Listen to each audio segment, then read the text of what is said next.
cute oh. Ang cute.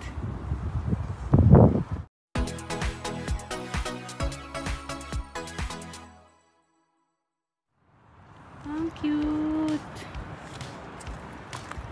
May mga starlight sa river. Ayan ang Buros at night. Oh, klokan eh. Ayan simbahan yan. Ayan. Church. Church. Ano naman yan, Angie? Hey!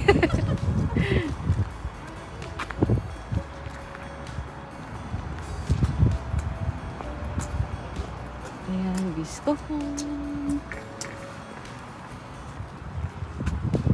Ayan, may mga restaurant dito. Ayan yung Mukadeli. Masarap ang pagkain dyan sa Mukadeli. Ang cute oh. May mini park dito. May pang mini park sila. Galing kasi yung ng practice namin ng sayaw. Ang cute.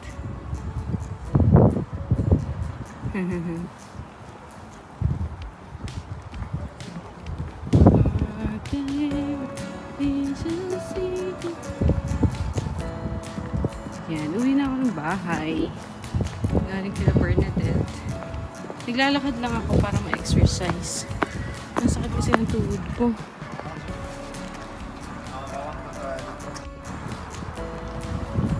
Ito yung river dito. Ayun lang yung mga Christmas decoration nila. Kasi nagtitipid ang city. Mga kalbong puno. Ang mga ang tawag dito pinatawag dyan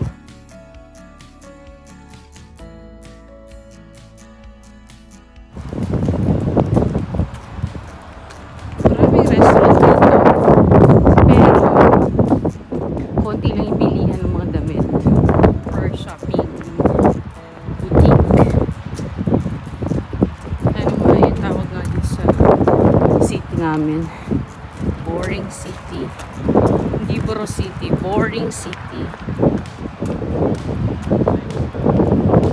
Hindi na kaya ako dadaan.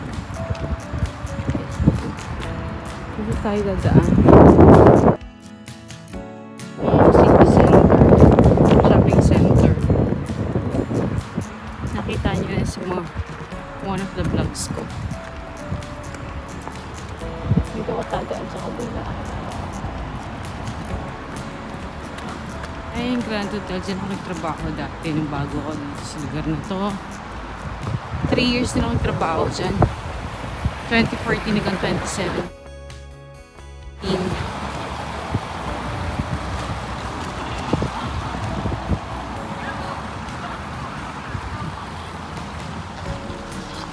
Quality hotel.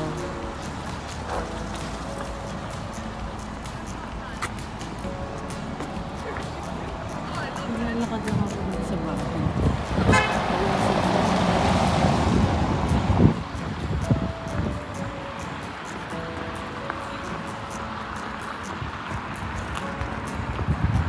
Kasi unang-una wala akong kotse, pangalawa.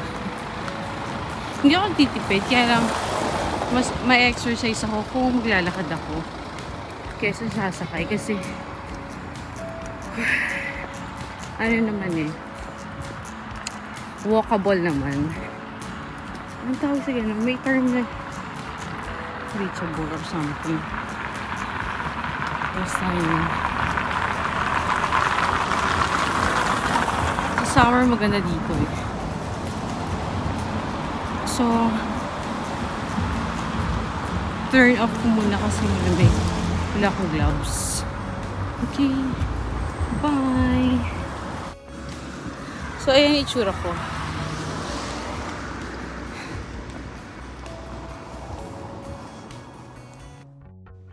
Good morning everyone. Ayan, today is my laba day. Actually, every 2 weeks ako naglalaba. So, twice a month. Ayan ang aking itsura kapag ka naglalaba ako. Laging daming bitbit, parang Santa Claus. So, ayan ang routine ko. Pina-under ko muna yung mga machine para lang malinis siya, ma-cleanse yung mga naiwang residue. 'Di ba? Both yung machine mismo at saka yung lalagyanan ng mga soap. Yun, pina-under ko siya. Bali, meron siyang ano dyan, tawag dito, may program na yun ang i-click mo or iikutin mo or pipiliin mo or i-choose mo para ma-cleanse siya, ganyan. Tapos ayan, nagda-dust ako kasi sobrang maalikabok. Nagda-dusting ako. So, in and out. Hindi lang yung washing machine ha. I mean, hindi ko ginagawa yung dusting sa loob ng washing machine kasi basa naman siya. Tapos ayan, pupunasan ko na may Zonrox and soap yung countertop kasi nga malagkit, madumi, maalikabok. So, before ko ilagay yung mga gamit ko, gusto kong malinis muna siya. Na-satisfied ako na kahit pa paano, malinis siya, 'di ba? Kahit hindi ganun ka-perfect, at least alam kong nalinis ko siya. So, ayan, 3 machine yan lagi na ginagamit ko every time na naglalaba ako. Kasi nga, sinesegregate ko yung mga damit ko bago ako bumaba para kapag isasalang ko na siya sa machine, nakaseparate na sila. Alam ko na kung white, colored, black, or sensitive, or kailangang i-hand wash, or things like that. So, ayan, nakita nyo, pinupunasan ko ang labas ng mga machine. Kasi nga, masyadong madumi, at saka malagkit, marungis, ganyan. So, para matuwa naman ang mga susunod na ka-person sa akin. I mean, hindi para nila compliment. I mean, para, oy, malinis, 'di ba? So, may naglilinis talaga. Kasi usually, hindi nila nililinis yan eh. Mga tamad ang mga tao dyan, dito sa building namin. Or, sino yung mga naglalaba, minsan lang sila maglilinis, ganyan, kapag ka naisipan nila or type lang nila. Pero ako talaga, ang routine ko is, every time na naglalaba ako, lagi dapat malinis. Kasi, para masatisfy ko yung sarili ko, ganun talaga ako. Ganun kami pinalaki ng magulang namin na malinis. Ayan, segregate ko na naman kasi may nasamang decolor. Yung aking kobrekama, yung aking cover ng aking kama. Tapos, may iba-iba din akong klase ng may white, may black, may colored na soap, laundry soap. Tapos, meron akong parang downy or ang tawag sa ganyan, yung pampabango ng damit, ganyan. So, next time naman, dyan sa malaking yan, yung pinaka-maraming amount ng aking labada, which is yung uniform ko. Dinadala ko talaga yan sa bahay. Hindi ko nilalaba yan sa trabaho kasi madumi yung washing machine namin sa trabaho. So, ayoko, diba? Medyo maarte talaga ako. Kahit ganyan ang itsura ko, kahit hindi ako porcelanang kutis, talagang medyo maarte ako. Sabihin ng maarte talaga ako. Pasensya na kayo, ganun talaga akong tao. Ako naman na nahihirapan, hindi naman kayo, diba? Manonood na lang kayo. Ganun. So, next naman ay ituturo ko sa inyo kung saan ko nilalagay yan. Yung soap, yung liquid soap, saka yung fabric conditioner. Tapos dun sa kabila, yung nga, diba? Nabasa nyo sa caption. So, ayan, pinapakita ko kung gaano kadumi ang flooring. Kumbaga, ito ay laundry tour. Laundry area tour. Pati ang mga machine. Ayan, sabi ko lilinisin ko siya kasi sobrang alikabok din. Kasi yung mga gumagamit dyan, wala silang pakialam kung marumi, mabaho, amoy sigarilyo, o may mga balahibo ng mga hayop. Hayop talaga. Animals, dog, cats, and everything like that. Pinapakita ko rin ang aking selfie stick na talagang naghihirap na. Ayan, sabi ko dyan, kukuha ako ng panibagong soap sa taas. Pero, lilinisin ko muna yung machine. Ayan, diba? Nililinisin ng first ng machine. Kailangan ko talaga siyang linisin kasi alam mo kung bakit.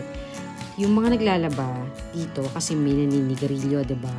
So, ang baho, hindi sila gumagamit ng fabric conditioner. Hindi sila gumagamit. Ewan ko kung ang klase ng sabon ang ginagamit nila. Ang baho talaga.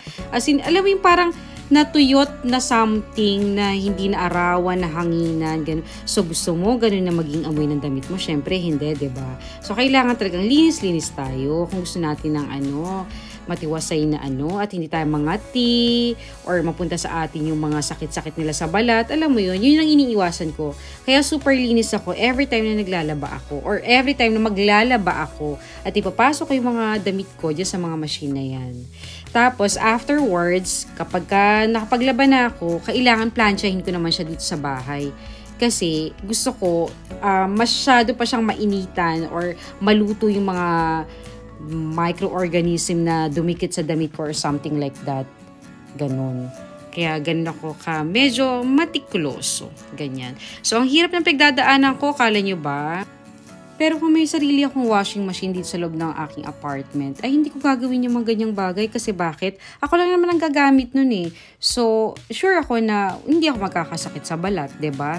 Or hindi ako magkakaproblema sa aking skin. Paulit-ulit. Ano ba naman tong dubbing ko? Nakakatawa. Well, anyway, so yun na nga. Actually, matagal pa to. Alam mo bang umabot ng 30 minutes tong video na to? Kinat-cut ko na lang. Naging 13 na. Ngayon magiging 15 pa yata kasi ang dami kong hanash. Anyway, so ganyan ako maglinis. Talagang tinatanggal ko ang alikabok. Pinupunasan ko pa yan ng may Zonrox, may sabon, tapos babalawan ko na naman yung basahan para yung kumapit na Zonrox tsaka sabon dun sa loob ng machine ay matanggal. Ilang beses ko parang banlaw ba, ganyan. Pero ano lang yun, basahan lang ang ginagamit ko. Tapos saka ko siya ipaanda rin or i-turn on para uminit at medyo ma-dry siya ng konti bago ko ilagay or i-dry ang aking mga nalabhang damit. So, ayan. Ganyan ang aking routine. Pasensya na kayo ha, ang dami kong hanash. Well, malapit na tayo matapos sa aking pagkukwento ng aking story of the day. Ayan, pinapakita ko sa inyo na malinis na siya. Malinis na at matutuwa na yung susunod na kagamit, diba? Sobrang saya ko kasi fulfilled ang araw ko. Iyon lang po mga kababayan. Thank you very much!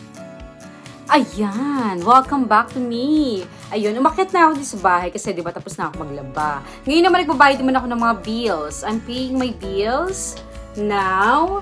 Tapos magpo-proceed na ako. I'm going to proceed to clean the house, the toilet and bath, and then iron my clothes. After I wash, I always iron them. So, para ma-fulfill ko ang aking cleaning task and arranging and organizing my flat, my apartment. Ayan. So, thank you for watching. I hope you like it. Please like, share, and subscribe as always. Thank you everyone for watching. I hope you continue to support me. Ayan. So, God bless everyone and have a nice weekend. Okay? Bye-bye.